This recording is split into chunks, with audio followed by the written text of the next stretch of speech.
Testing, hot outbound call. 1, 2, 3, 4. You want to hear? Are you ready? Make the approach. Plant your feet firmly in the ground. Head down. Eyes on the ball. Relax. That's it. Get your left arm straight. Your right arm straight. Relax. Lower your right shoulder. Go! The Honeymooners Podcast, the only podcast that is all about the greatest show of all time. With the stars, Joe Conti and Louis Fatts.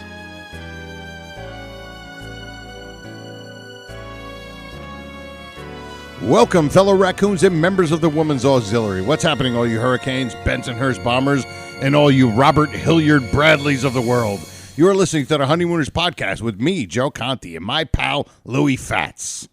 Now that's the fourth janitor I've had this year, and they all quit on account of you because you wouldn't give them time to rest, because you hound them night and day. You make their lives miserable. That's it, because I got the next part. That's for next week.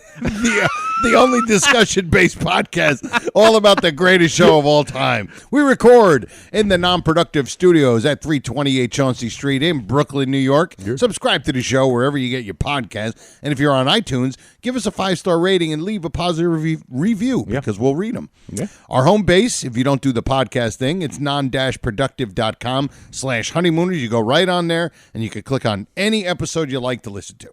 Like our Honeymooners Podcast Facebook page, follow us on Twitter, and if you want to leave us a voicemail, we haven't had one in a few weeks. Oh, yeah. Call 240-442-2635. It's the Conti and Kenny Show and Honeymooners, but just call and leave a voicemail. Or if you want to email us for any reason, email us at bangzoom1956@gmail. What's happening, Lou? Joe, number 66. Yes. Got 266 here. Okay. Is one of them Dave Cadigan from the Jets? I can't believe you said that. He's not. Dave. Cadigan. Never get a Dave Cadigan going on. Really. 66. Offensive guard. Well, he's going to have to change his number from to something higher. Have to change his team. Really. We have Mario Lemieux. We have a hockey player this week. Oh, okay. He was 66. And Who was he on? Pittsburgh Penguins. Pittsburgh the whole okay. year. He's actually the only guy. He owns the Penguins now. He's the only guy to have his name on a Stanley Cup as a player and an owner. Oh, wow. And this is interesting about him, too. Trivia. He scored on his first shift. Came on the ice, stole the puck from Ray Bourque, and scored on his first shot. First shift, first shot. Of his career? Of his career. Are you? No, that's it. That's what they call it, a shift? Yeah, shift. When they come over the boards, there's a shift. Oh, wow. Yeah. And we also have another one. This is a good 66. I don't know if you probably remember. Ray Nitschke. Middle linebacker of the Green Bay Packers. Oh, right? He was great. He was like animal. a man-child, right? Oh, yeah, animal. He was. It's funny. He was 66. I remember that. Yeah, he played from 58 to 72. It's a lot of years. Oh yeah, with the Packers back then. Yeah, and kind of a rival with Butkus, who played from 65 to 73. Then they both went to Illinois, and they were contemporaries. Right. You know, much respect. And this is respect. Ray Nitschke's dog's name was Butkus. so that's our 66s. Very, very good. And, of course, Route 66. Oh, yes, of course. And 1966 is when Revolver came out by the Beatles. But anyway, that's for another podcast. Yeah. Right. Listen, before we get started, we got to thank our sponsor, SilkCityHotSauce.com. Yeah. All right, Silk City Hot Sauce. Go to SilkCityHotSauce.com. Get yourself some great homemade hot sauce. Mm-hmm. Can't hurt you, pal. And when you go and purchase, when you go to the checkout, you put RX in the coupon code and get yourself 15% off of your order and get yourself a free bottle of cherry sriracha. And I really enjoyed the Chipotle and the Taco Fiesta. And Louis' favorite is Badass Jew. The Badass Jew. Although, Joe, I made a meatloaf this past week with the smoking. Really? It was great. Really? I put the smoking right in the meatloaf. So, but like before you cooked it? Before I cooked it, yeah. It's cooked. It cooked in there. It was part of the ingredients of the meatloaf. Okay. Smoke. Now good. That's another sauce I got to get. And I got to make my wife make me a meatloaf. Okay. This is good. All right. So we Chipotle. Yes, the Chipotle. Now listen, from our last episode, 65, which we did our favorite one and dones. One and dones, yes. That was Right. the one and done. And we're going to make that a segment on the show. Oh, yeah. With our one and done character of the day. This went over so well. Dusty on that hole. Dusty on that hole. So what I want to do is read a couple of quick messages we got from some of our guys who we asked them to put their favorite one and dones. And first one is Kevin Hugis. I guess you would say Hugis? I don't know. Hugis? Maybe you should email us with a phonetic spelling. Yeah, because we're not sure. It's Hug, Huis. So it could be Hugis, Hugis. Okay, whatever. Who gives? All right, but anyway. And Kevin wrote, you mentioned my favorite one and done, the man at the door. Oh. Every time I watch this episode, I think he isn't the actor that's supposed to have that part. That actor wasn't there, and they grabbed this guy from the crew and put him in the other guy's coat and hat and tossed him in the scene last minute. And Louis thinks the same exact thing. I did exactly. Like, there's no way this guy was supposed to be there. He's scared out of his mind. And of course, the guy from what's the Palomine? Oh, Palomine. Yeah. Yes, it's from Palomine, right? And he's talking about the guy. He's like, yes, he is. Yes, he was. Yes, he was. Norton was hurt. He was hurt. Yes, he was. No, was hurt. Yes, he was. Our pal Ron Albanese, he put a swell topic, gentlemen. Here, have a marshmallow. Mr. Douglas for the win forever. His choice of a regal English-type accent. Number 2, you can hear him set up his fumble. Listen to the earlier part of his dialogue, which we mentioned. We can tell it's coming. And then his famous slippery fumble, complete with that accent choice. Just eternally a favorite. We're right there with you, Ron. It is absolutely beautiful. Eloquently put, Ron. Yes. For the win. For the win. Bob Hatz gave us his top 3. He said, my top 3. Boris Aplon and Ned Glass were in the Lost episode, so I eliminated them. Mr. Manicotti, Wallace, and Rita. All in only one scene. I remember a Ralph convention, that's the RALF, where someone came dressed like Mr. Manicotti with his pants belted around his chest. Leaving Jealous McGarity out is tough also. Yeah, it's tough. The top 3's tough. It's not really, an easy really thing. is. Not an easy thing to do. Yep, absolutely. And I think, here we go. Mark S., he put my 3 one-and-done characters, Carlos Sanchez, Thelma, and Mr. Manicotti. Isn't it strange? Mr. Manicotti. I didn't even think of him. It's so weird. He was one of yours, and then one of mine, and a bunch of guys. People too. They're into it, yeah. It's not an easy list. There are a number of good ones to choose from. As I write this email, I'm parked at an airport and waiting to pick up my wife as I listen to episode 65 while driving to the airport.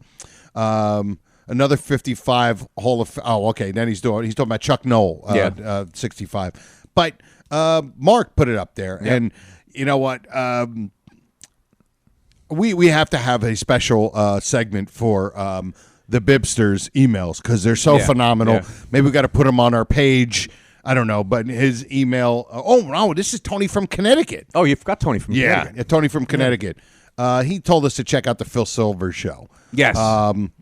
But he said how it's got like Dick Van Dyke, Alan Alda, Fred Gwynn. Yeah. I'm trying to think here. John Gibson, Ned Glass, and Frank Marth are featured regularly. Also, so Tony didn't give his top one and done. He just talked to us about Phil Silvers' show. Who, by the way, I am a huge fan of Phil Silvers. That's a great show. I love him in It's a Mad, Mad, Mad, Mad World. Yeah. So great. He was even great in Gilligan's Island. Oh, God, yeah. That's a pre-Car 54s. I believe that's also a Nat Hiken show. Yes, I think he said it was... Did he mention Nat Hiken? I think he did. Yeah. Another great Nat Hiken show along with Car 54. So you get a lot of the same people. 55 to 59. There you go. And Car 54 was 61 to 62, I think. Yep, absolutely. So all right. So thank you guys and everybody else for chiming in top 3 one and dones. And we got a lot of new bits that we're gonna probably do one of them today. Yeah. For sure. So just keep it fresh. Yes, keeping it fresh. Folks. After 66 of these. You know, it's funny because I remember we were talking one day, and I was like, "Man, I don't know how long we're going to be able to do this. Like, are we going to keep getting how much material are we going to get out of these 39? And Ira said something. He said, "You guys are never going to run out of material." Run out. And I hate to agree with Ira, but I'm going to have to. It just seems that it's just never goes away. He's a sage. And we're going to start off with the classic. Oh, okay. Yeah. And now, from the observation deck overlooking the Johnson Building at 328 Chauncey Street, the Honeymooners podcast presents Louie's Observations. All right, Louie's Observations, of course, a show favorite. Yeah. And this one is from Louie's least favorite episode. Okay? Hello, Mom. I like 20 minutes of it. Yes, he loves the first. It's actually Joe's observation. We don't have an intro for Joe's observation. Yeah, it doesn't matter. So we just have to throw your name in. I don't need all that. Next time I'm going to talk over Louis, I'm going to say Joe's observation. But now this, it's a great observation. I think me and Louis talked about it once before we went on the air, and we never talked about it on here. And this is, of course, Hello, Mom. Hello, Mom. And this is when he's yelling at Alice about how much she hates him. Yes. And they don't get along. And then he says that the joke that she writes. And here it is. She hates me, Alice. Mother doesn't hate you, Ralph. It's just your imagination. My imagination? My imagination? Imagination. I suppose it was my imagination the day we got married. And she went around the reception telling that joke about me to everybody. I suppose that was my imagination. What joke? You know what joke. You remember the joke. I don't remember, Oh, Ralph. yes, you do. She ran around to everybody, said, "I'm not losing a daughter, I'm gaining a ton." Think it's funny, huh, Alice? Think it's real funny, huh? Sure, it's funny. You love it when she insults me. Okay. Yeah. So here's our observation. I don't know who came up with it, but we were just discussing it one day. We were just discussing it one day. Here's the observation. He's telling the story about his wedding day. His mother-in-law goes around telling this brutal joke about him gaining a ton. But for some reason, that night, he writes the most wonderful letter about mother-in-law. On his honeymoon night. Yes, on his honeymoon night. Hold on, Alice. We're going to let's stop for the romance for a second. I need to write a wonderful letter about your mother. Your mother, who just insulted me and made fun of me the whole time at the reception at my own wedding. And then he goes to do the whole thing about mother-in-laws on a fence and be the great. I told Louis, I'm like, Louis, should I get the audio of him reading the letter? Louis like, if you read the letter, I'm gonna get up and walk out. You have to do the rest of the show by yourself. So you call me stupid? You can ask yourself a trivia question and blow it.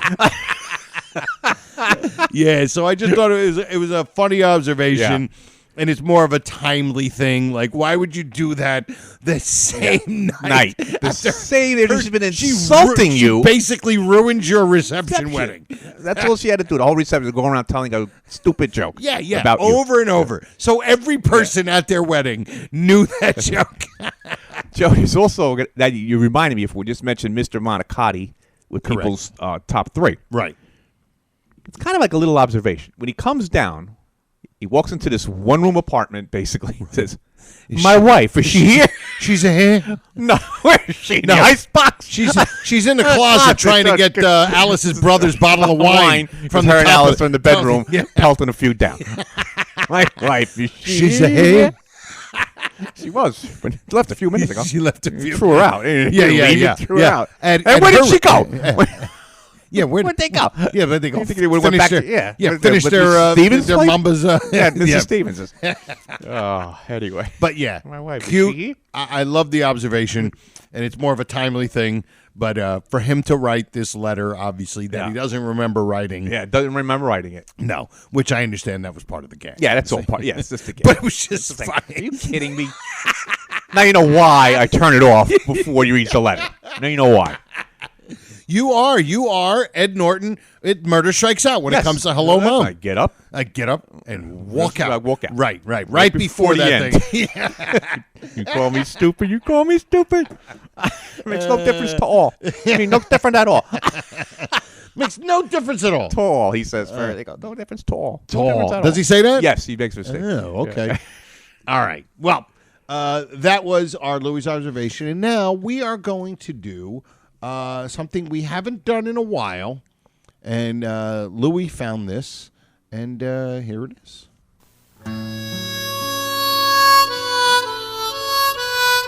And now, the Honeymooners podcast presents It's not in the top hand drawer. the Flub of the Week. You know what? We could actually do a show, do our intro, right? Yeah. Hey, Suey's number 66. You do your thing. Play that intro and say good night. Good night, everybody. That was our episode. 6 minutes of the podcast. Because that is just so funny every single time. And with the music in the background and Joe Fernandez, it's just perfect. It's absolutely perfect. Because I said to Joe, Joe, let's put this, what we're going to play for you. It's basically not a flub. I said, let's put it on the heading of flub. Yeah. Just because I wanted to hear the intro. Of course. Joe, it's okay. Yeah, exactly. We'll stretch it. Yeah, it's our show. We can do anything we want. Yeah, so it's really not a flub. But it is from Dial J. Dial J, yes. Dial J. And it's with Mr. Johnson. Mr. Johnson. And Mr. Johnson is doing his fantastic. Oh. He is waxing fantastic. He is. He is. Just going through his rant. And Louis noticed something, and it's very subtle. And we'll see if you guys hear it. See if all you right? Feel well, but we got unexpected company. Trixie's folks came in there for dinner, and we just got to stretch the soup. Come in. Oh, here he is. Our lovely landlord, Mr. Johnson. I knew you'd be up here. Headaches and you go together. Oh, well, I'm certainly happy to see you there, Mr. Johnson. Why don't you send your janitor up to my place and give me some water? I haven't had any water in so long, I'm beginning to see mirages. Look, you two are pretty good at making complaints, aren't you? Well, let me tell you something. There ain't no janitor. He just quit. And do you know why he quit? He quit on account of you and you. Now, that's the fourth janitor that I've had this year. And they all quit on account of you because you wouldn't give them time to rest. Because you drowned them night and day and you made their lives miserable. We make their lives miserable. Get a load of that. Now, look, I pay my janitors very well. I give them $150 a month. It's already free passed. Rent. We just And want to hear still it. they quit. Like his they rent. wouldn't stay in the same building with you if I paid them $1,000 a month. Now, this is the end. This is the end. Tomorrow morning I'm going to see my lawyer, and I'm going to get you out of this building. One way or another, I'm going to get you and you out of this building! Now, wait a minute, Mr. Johnson. is the Don't get end. upset. I'm sure that I can straighten this. This is the end. I love this is the end. That's great. All right. Did you catch it? And it's, like I said, it's not a flub. No, it's not a flub. But But he was like, he basically did his impersonation of a 16-year-old girl laughing. Because when they do the little snort. Listen now. Snorts. All right. See if you can pick it up again. Listen for the snort. All right? Oh, there he is. Our lovely landlord, Mr. Johnson. I knew you'd be up here. Headaches and you go together. Oh, well, I'm certainly happy to see you there, Mr. Johnson. Why don't you send your janitor up to my place and give me some water? I haven't had any water in so long, I'm beginning to see mirages.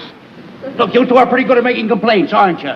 Well, let me tell you something. There ain't no janitor. He just quit. And do you know why he quit? He quit on account of you and you. Now, that's the fourth janitor that I've had this year. And they all quit on account of you because you wouldn't give them time to rest, aren't you?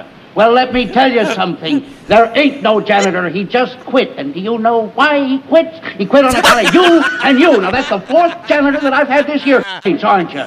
Well, let me tell you something. There ain't no janitor. He just quit. And do you know why he quit? He quit on account of you and you. Now, that's the fourth janitor that I've had this year. Oh, my God. We've really lost it, Oh, man. God. We're having fun at Mr. Johnson's expense because he snorted. Oh, he snorted. It was great because I would do my opening intro last 2 weeks of Mr. Johnson. Right. So I had to play like 1,000 times. Just to, you make sure I get every word right. Yeah, you want to get it right because there are people out you, there. Yeah, you memorize it, Yeah. right? You don't write it down on Oh, a piece of no, paper no, I and wouldn't. read it. No. I would never do something like that. No. And I know our listeners are listening intently, Yes, waiting for they us are. to waiting for us to flub. Waiting for Louis to flub. Flub, oh, yeah. Or snort. Snort. Like. And that's how I caught funny. it. So funny. That's how I dude. caught it. And it's this tiny little thing means nothing. But in our universe, it becomes something now. Yeah. And now, Johnson hopefully now it'll be the Johnson snort, which might be the name of this episode. Good, we have one less thing to think about. Yeah, we find it's the hardest thing is coming up with the title at the end. Joe, you know what's funny too about this? And we always pick up on things as we're listening to him. He says, "You and you are good at making complaints." The guy's got no water. Is that a complaint? He's got no water. That's not a complaint. That's an issue. That's like a human rights violation. Yeah, really. He should go down to the port of nuts and get something done. Get the port of nuts. I know. You guys are really good at making complaints, aren't you? You know what's funny, too, is that, and this is only because it's a TV show, basically a play. Yeah. But when Ralph first says, "Oh, ho, ho, Mr. Johnson," you and, headaches go together. And then he doesn't say anything, and then it's Ed's time. "Oh, I'm glad to see you, Mr. Johnson." Yeah. And it's really funny when you think about it, and that's not the way a normal conversation would happen. No. but it's just great. He's like, and he actually does the Mirage's joke, which we have mentioned gets nothing. It's not a great joke. No, it's not a great joke. But, it's a reference to, desert, desert, no water, and, you see mirages when you're on the I haven't had water so long. I'm beginning to see mirages. It's actually funny. Which is actually kind of funny. But yeah, so and it's Mr. Johnson doing this great. Oh, he's great. He was. I forgot, what is his real name? Do you remember? Luis Van Soren. That's right. It's Luis Van Soren, but it's spelled like a Spanish style. Luis. Luis. Yeah. So but I think it's like a Spanish first name, but it's not a Spanish last name. It's like Van Soren or something. Van Soren or something like that. Yeah. But what a great, and he's only in 2. Yeah. But I love his. Oh, he's great. His fire. Like he was a perfect person to do the nervous thing with. Yeah. Please leave the premises. Yeah. Right. Because he plays that perfectly. Yes. Like a nervous, agitated, and he's a little guy. So it's perfect. But he comes across. Now, we said last time we couldn't include him in the one and dones. He would have been a perfect one because he shows up again, unfortunately. Yeah. So we had to leave him out. But he's also like, Joe, you think he's kind of like in the Dr. Folsom detective category where he fits his part? I don't know. That's interesting because does he fit the slumlord part? Well, think about this. Do you remember when Joe Pesci played the slumlord in the 90s? Yes. So yes. Little guy, wormy, perfect. Yes. Because slumlords, when you think of them, you don't think of like a big, scary guy. No. You think of a wormy guy who gets over real on people. sleazeball. Right. Real sleazeball. And he doesn't come off as sleazeball. No. But he comes off as like a little guy who might be, maybe this was given to him. Like he could have been that guy. From his father. Kind of feeling his oats when he, because he's got a little power. Yeah. But he's just he's great. He's great. He's just great. This is the end. Yeah. This is the end. Like I say, we always say, like, it wouldn't come across. Say if a guy like a Frank Marth came out. Or how about what's his face even? Frank Marth, you're right. Him or even Jealous McGarity. It wouldn't work. It wouldn't work. Come across like because Frank Marth has the wrong persona. Yes. For it. Yeah, and I just think it's better when you get this little weaselly, Mr. Johnson, and it just works. Works perfectly. It just works. Yeah, perfectly. just like you said, Folsom. Yeah, like if you would have told me Luis Van Soren, whatever his name is, was an actual landlord, I'd be like, you know what? He was a landlord and an actor. You were a landlord and you're acting. Come on, play this part. Play this part. You're perfect. You'll be perfect. Which is that's what it just. He just does a great job. Comes across great. Yeah. Great episode. Yes. It's a great episode. It really is. Dial J is. It hits it all. Yeah. All right, Mr. Johnson. We are going to do a new bit that we want to do, and this one we don't have an intro for yet. It may be funny. We have two. We have 2 new bits. We're today. We're working on them. Yeah. Yep, we got a new one which is kind of like one and done. Yeah. It is. It's about it actually is one and done. Yeah, we're going to do a one and done thing where we'll feature a one and done player of the week. Player of the week. Now this one. We don't have an intro for yet, but we are doing it. It's called To Ad Lib or Not To Ad Lib. That is the question. And which I've seen guys even on our page debating, because there's those things where people who either know either they. I've heard people where they say if he rubbed his belly, that meant he was about to. Yeah, I was like, I don't believe any of that. I don't believe any of that stuff. But what we can do is debate a line and debate whether it was ad-libbed or not. And the first one, it's just now. This is just me and Joe's opinion. Yeah. It's our opinion. This is a and great we want way you for guys. Yeah, we want you Absolutely. to either agree or disagree. Yes. And if you disagree, you better have a pretty good. Yes, exactly. Pretty good. And then you could stop listening to us. Stop listening. Yeah. And the reason. The reason. So you better have a good reason. Yes. The reason. All right. And this is from the $99,000 answer. And here is the line.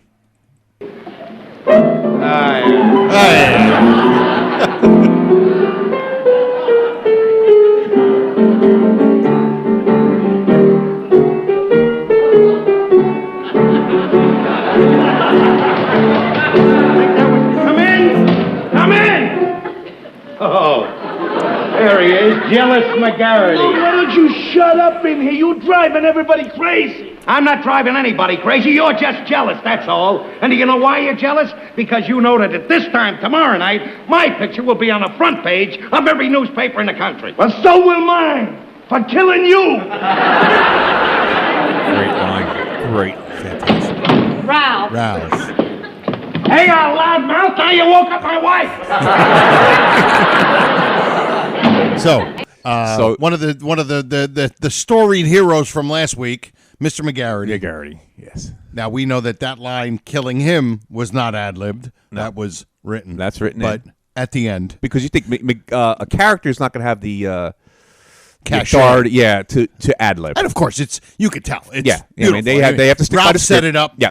And Perfect, he delivered it. Fantastic, so I guess by the way. Probably only Ralph or Ed has the carte blanche to ad-lib. Yeah. Exactly. Yeah. So he slams the door.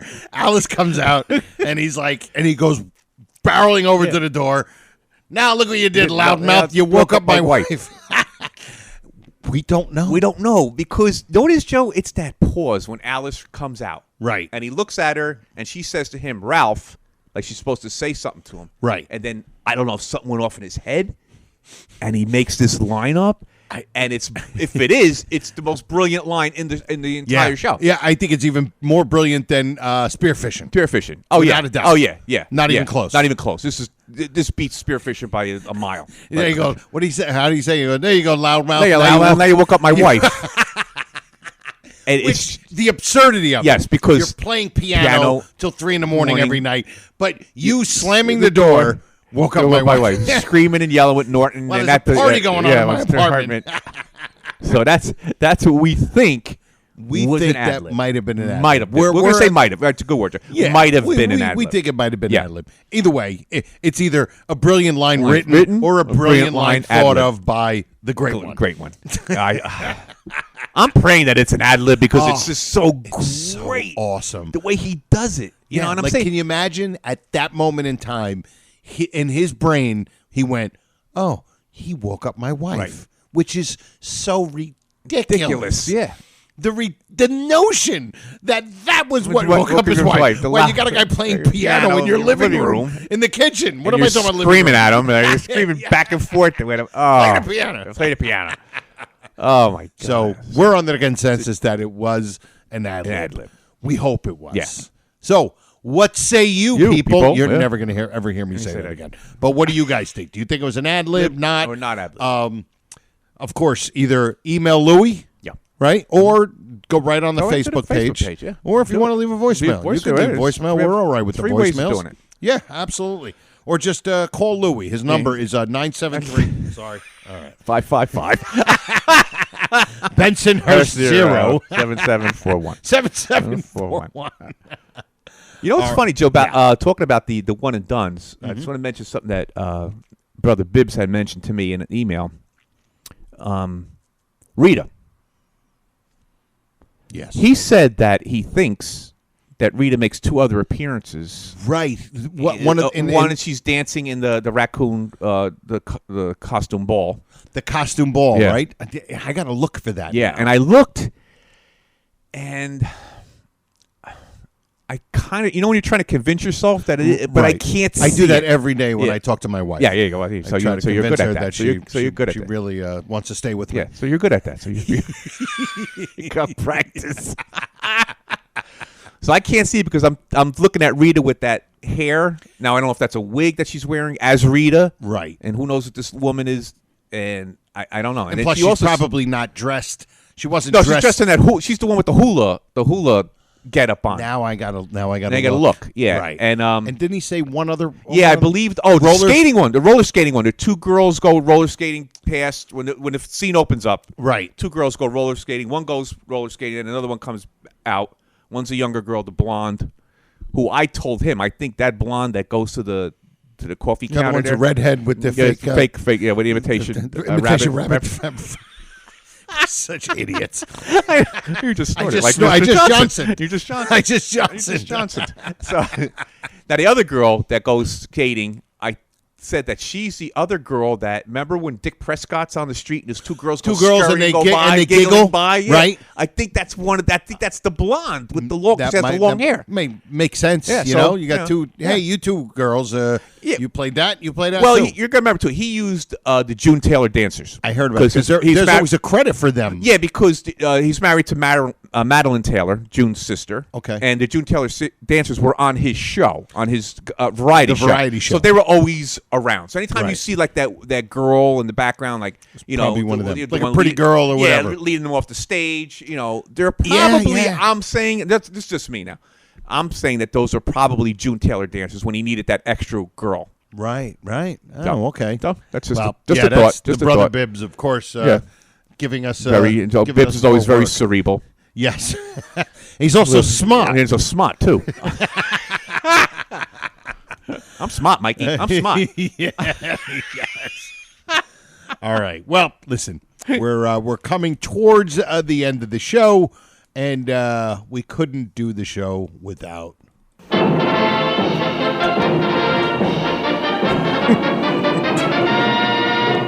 Now, Tom, who is our first guest, please? Herb. Our first guest, ready to leap the first hurdle on his way to the $99,000 answer, is our courier from Parsippany, New Jersey, Joe Conti. There we go. Joe. All right, here we go. Did I mention the fact that I, of course, have my dog named Gleason? Yeah. And we also have 3 cats because we're crazy. My wife's crazy. Yeah. But one of our cats is named Herb. Oh, I think you did tell me that. I didn't realize. So, and every time you call him, it's Herb. Yeah, and the thing is, not just for that, but isn't that Gleason's middle name, Herbert? Yes, Herbert. So inadvertently, and that was my wife that gave him the name Herb. So it wasn't me. This is all before. So yeah, no, I did not know. I didn't realize that. But we have one dog, my corgi named Gleason, and our one cat is named Herbert. Wow. And then we have a Hemingway. Oh, okay. We have Hemingway. Okay. Which is not a. He's never mentioned in the show. No. Okay. I got a list of famous people. Oh yeah, that's right. Show. Yeah, and part of Louis' lists that we've never gotten to. He comes in, he looks like an 8th grader on the first day of school. He's got like a notebook with like 8,000 pages ripped in half with more lists than you can. Oh, it's unbelievable. Coffee stains on it. All right, here we go. All right, where are we doing? Oh, we're doing. Oh, how about the name's the same? You want the name's the same? And explain to everybody the name's the same. Name's the same. It's just the same name that was used over in different episodes. But gotcha. Because we always talk that Gleason had a short list of names he used. Here's my theory on that, Joe. Especially with the last names. I believe that he may have had some input on naming of characters because he had a hard time remembering things. So I figure when you name something that you're familiar with, it makes it easier for you to remember. So that's just, this is makes total sense. So that's, and plus, I think he had some carte blanche in that show. Yeah, he had a little. He could. He had a little pull. He didn't have to. He had a little pull. Yeah, he didn't have to raise his hand and say, "Excuse me, I think we should use the name." He didn't have to raise his hand. Could you imagine Gleason politely raising his hand? I have an idea.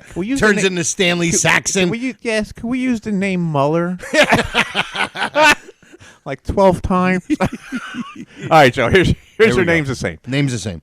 Bill. Okay. And how many do we have? 3. 3 Bills. Bill Davis, obviously. Yes, Bill Davis. Now, The only hint I'll ask is the other two Bills. Do they say the guy's last name also? Do you know? One doesn't. One does. One does and one doesn't. Both unseen. Both unseen. Both unseen. Okay. Wow. Bill. Well, the other one may have been seen. We don't know.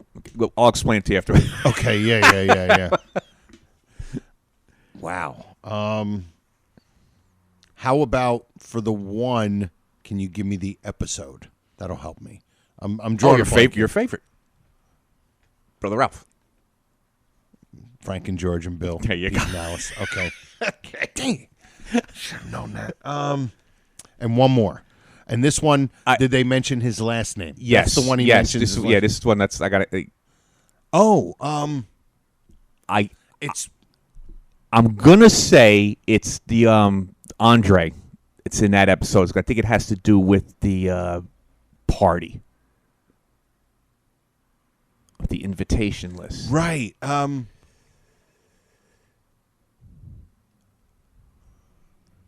I think. Okay, Ralph. I should know. You should know. You damn question. You're not making this any easier for me. Peanuts bag. But you could be right. And I could be wrong. I don't know. I'm thinking it was one of her ex-boyfriends, but that's not it. That's No. Jack Towns. Jack Towns and Fred Fay and Fred Chester Fay, Barnes. Chester Barnes. I can't think of it. Cassidy. Bill Cassidy. Now, they ask you now, is that from the party when she's doing the invitation thing? And I told Bill Cassidy it was a Cassidy is used 1,000. That's why I almost slipped before and I said the name. That's why I had to say Mueller. Cassidy's used 1,000 times, so we don't know Bill. There's a Joe Cassidy, there's Bill Cassidy, just Cassidy. There's Cassidy, right? From the with the getting the promotion. Yeah. Bill. I think she mentions Bill. I told Bill Cassidy not to mention anything down at the depot. Right. And then the other one who didn't, I forgot who was, where he said he wasn't going to tell his wife. Joe, I think it was, remember when she said. Was that Bill Cassidy? Is that Bill Cassidy? That may be Bill Cassidy. Maybe. Yeah, he said he was. Oh, yes. He said, don't tell anybody then. He said he wasn't even going to tell Might be. Yeah, might be. Maybe. Must be. Must be. Maybe. Maybe. It must be Cassidy. Maybe. We're doing who's on first. We're doing our own who's on first here. That's just great. Well, you know what? I'm going to have to check afterwards. But Bill Cassidy. Not even 100%. Bill Cassidy. But there is a Bill Cassidy. Okay. Very, we very think good. he's the guy from the party. Very good. So. That's a good one. I like the name's the same. Yeah, that's a good one. That's a great one. All right. So we better finish this before this piece of paper disintegrates. This is the original. Unreal. This is going to be like in the Honeymooners Museum one day. If you see the shape of this thing, better check this off that we did it. Okay. Yeah. Bill. Once you do that, yeah. Bill, check that off. Bill, check that off. Great. All right. Well, listen, what do? We got to thank a bunch of people. First, we got to thank Silk City Hot Sauce, our pal Jeff Kingfish Levinsky, for being our sponsor. Go to SilkCityHotSauce.com, RX and the coupon code, get yourself some discounts and free bottle of cherry sriracha. Yeah.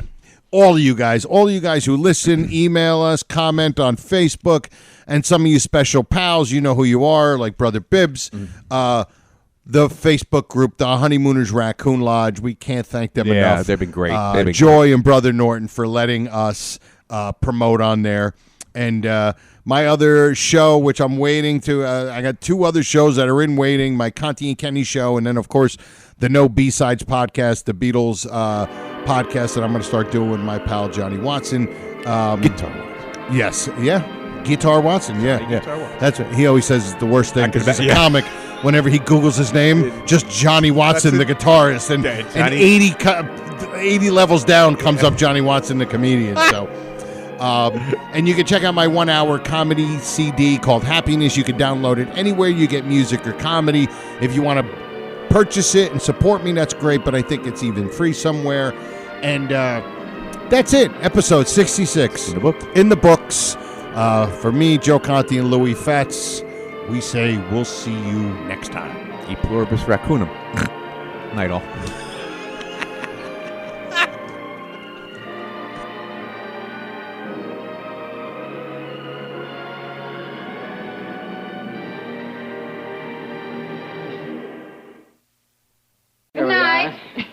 Good Thank night. you. Good night. We'll have to do this again real soon. How about tomorrow night? This has been a non-productive media presentation. Executive producer Frank Hablawi. This program and many others like it on the Non-Productive Network is distributed under a Creative Commons Attribution Non-Commercial No Derivatives license. Please share it, but ask before trying to change it or sell it. For more information, visit non-productive.com.